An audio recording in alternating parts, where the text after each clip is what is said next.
బ్రిటన్లో big breaking చూస్తున్నాం. పుల్వామా ఉగ్రదాడికి భారత్ ప్రతీకారం తీర్చుకుంది. పాకిస్తాన్లోని ఉగ్రవాద శిబిరాలపై భారత వైమానిక దళాలు మెరుపు దాడులు చేశాయి. ఎల్ఓసి వెంబడి ఉన్న ఉగ్రవాద శిబిరాలపై ఇవాళ తెల్లవారుజామున 3:30 భీకర దాడులు జరిపాయి.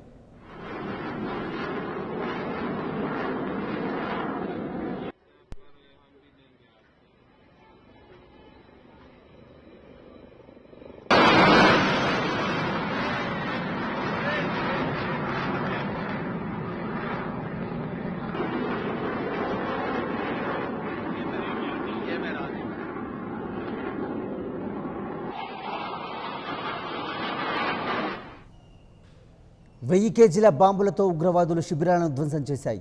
12 మిరాజ్ 200 యుద్ధ విమానాలతో ఇండియన్ ఎయిర్ ఫోర్స్ సర్జికల్ స్ట్రైక్ను విజయవంతంగా పూర్తి చేసి పుల్వామా ఉగ్రదాడి జవాన్లకు ఘన నివాళులర్పించాయి.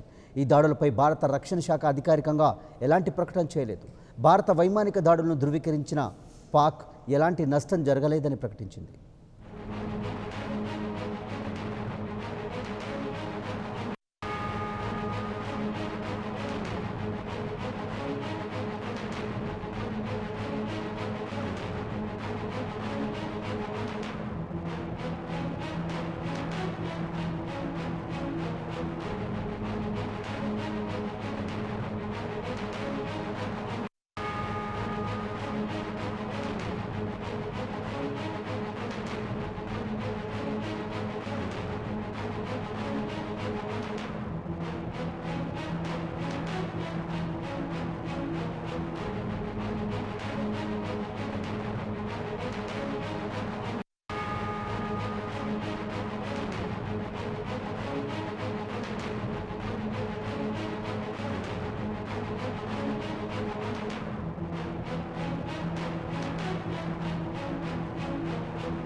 భారత్ సరిహద్దుల్లో హింసాత్మక ఘటనలు ప్రేరేపిస్తుందని ఆ దేశ ఆర్మీ అధికారి ప్రతినిధి major general Asif Ghafoor tweet చేశారు.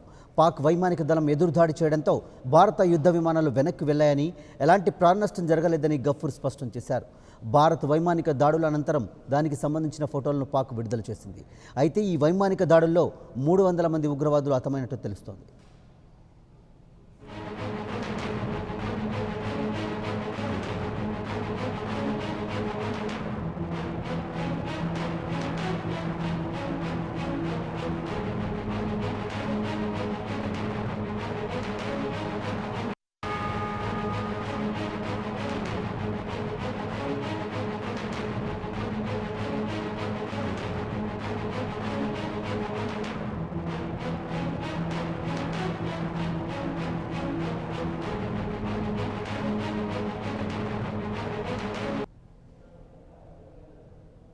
వెయ్యి కేజీల బాంబులతో ఉగ్రవాదుల శిబిరాలను ధ్వంసం చేశాయి. 12 మిరాజ్ 200 యుద్ధ విమానాలతో ఇండియన్ ఎయిర్ ఫోర్స్ సర్జికల్ స్ట్రైక్ను విజయవంతంగా పూర్తి చేసి పుల్వామా ఉగ్రదాడి జవాన్లకు గన్నివాళులర్పించాయి.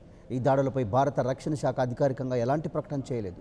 భారత వైమానిక దాడులను ధృవీకరించిన పాక్ ఎలాంటి నష్టం జరగలేదని ప్రకటించింది.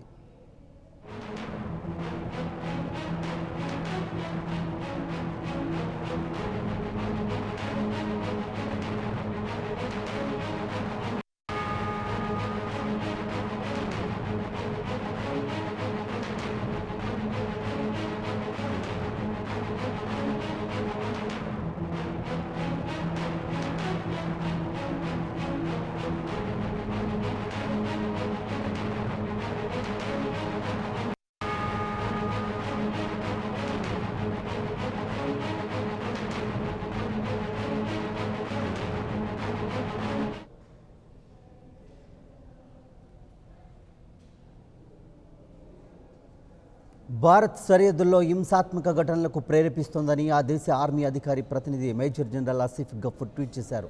పాక్ వైమానిక దళం ఎదురుదాడి చేయడంతో భారత యుద్ధ విమానాలు వెనక్కి వెళ్లాయని, ఎలాంటి ప్రాణ నష్టం జరగలేదని గఫూర్ స్పష్టం చేశారు. భారత్ వైమానిక దాడుల అనంతరం దానికి సంబంధించిన ఫోటోలను పాక్ విడుదల చేసింది. అయితే ఈ వైమానిక దాడుల్లో 300 మంది ఉగ్రవాదులు హతమైనట్టు తెలుస్తోంది. పుల్వామా ఘటనతో యావత్ దేశం పాకిస్తాన్పై దాడి చేయాలన్న యావత్ దేశం లక్ష్యం నెరవేరిందని చెప్పాలి. రాత్రి ఈరోజు ఉదయం తెల్లవారుజామున 3:30 పుల్వామా ఘటన జరిగిన 12 రోజుల తర్వాత భారత్ దాడులు చేసింది. దాదాపు జైషే మహమ్మద్ ఉగ్రవాద స్థావరాలే టార్గెట్గా లక్ష్యంగా 12 మిరాజ్ ఫ్లైట్స్, జెట్ ఫ్లైట్స్ 200తో కలిసి దాడులు చేసింది. ఈ దాడుల్లో దాదాపు 300కు పైగా ఉగ్రవాదులు చనిపోయినట్లుగా భారత్కు అంచనా వేస్తోంది. కానీ దీనిపైన పాకిస్తాన్ మరోసారి తన వక్రబుద్ధిని బయటపెట్టుకుంది. తన వక్రబుద్ధిని బయటపెట్టుకున్న పాకిస్తాన్ ఆర్మీ ప్రతినిధి గఫూర్ మాట్లాడుతూ, ఇక్కడ దాడులు జరిగింది వాస్తవమే, కానీ ఎలాంటి ప్రాణ నష్టం జరగలేదు అంటూ ఆయన తన వక్రబుద్ధిని బయటపెట్టుకునే ప్రయత్నం చేసింది పాకిస్తాన్. సో తమ బలగాలు కూడా తిప్పికొట్టే ప్రయత్నం చేశాయంటూ మరోసారి పాకిస్తాన్ తన వక్రబుద్ధిని బయటపెట్టుకుంది. 2016లో జరిగిన సర్జికల్ స్ట్రైక్ ఏ విధంగా అయితే విజయవంతంగా పూర్తి చేసిందో, ఉరి ఘటన తర్వాత ప్రస్తుతం కూడా పుల్వామా ఘటన తర్వాత భారత్ ప్రతీకారేచ్ఛతో రగిలిపోయిన భారత్ ఈరోజు 40 మంది జవాన్లకు నివాళులర్పిస్తూ వారి ఆత్మలకు శాంతి చేకూరే విధంగా భారత్ పాకిస్తాన్పై మరోసారి దాడి చేసింది. ఈ దాడిలో 300 మంది ఉగ్రవాదులు చనిపోయినట్టుగా కనిపిస్తూ ఉంది. మనం తాజా విజువల్స్ చూస్తే ఈ దాడులు జరిగిన సమయం అంటే రాత్రి 3 గంటలు అని చెప్పొచ్చు. సో ఈ విజువల్స్ ప్రకారం చూస్తే భారత్ మరోసారి పాకిస్తాన్పై దాడికి తెగబడింది. ఇప్పటికే గత 2 రోజుల క్రితం ఐరాసాకు లెటర్ రాయడం కావచ్చు పాకిస్తాన్. సో యుద్ధం కాదు, శాంతితో చర్చల ద్వారానే ఈ సమస్యకు పరిష్కారం చూపించుకుందామని చెప్పి పాకిస్తాన్ భారత్ కాలబేరానికి వచ్చిన సందర్భాన్ని చూసాం. సో ఈ నేపథ్యంలో ఈ దాడి తర్వాత పాకిస్తాన్ మరోసారి భయభ్రాంతులకు గురవుతున్న పరిస్థితి చెప్పొచ్చు. సో భారత్ చేసిన దాడులకు సంబంధించి భారత ఆర్మీ కానీ భారత ప్రభుత్వం కానీ ఎలాంటి ప్రకటన మాత్రం అంటే దీన్ని ధృవీకరించలేదు. కానీ దాడులు జరిగినటువంటి పరిస్థితిని చూస్తే ఖచ్చితంగా అక్కడ ఉన్నటువంటి ఉగ్రవాద స్థావరాలు అంటే పాకిస్తాన్ ప్రేరేపిత ఉగ్రవాద స్థావరాలపైన దాడులు చేసినట్లుగా ఈ యొక్క విజువల్స్ని బట్టి మనం చూడొచ్చు. పుల్వామా ఘటన తర్వాత యావత్ దేశం కూడా ప్రతీకారేచ్ఛతో రగిలిపోయింది. దీనికి భారత జవాన్లు పాకిస్తాన్కి ధీటైన సమాధానం చెప్పారని మనం భావించవచ్చు. For more updates, please subscribe 99 TV Telugu.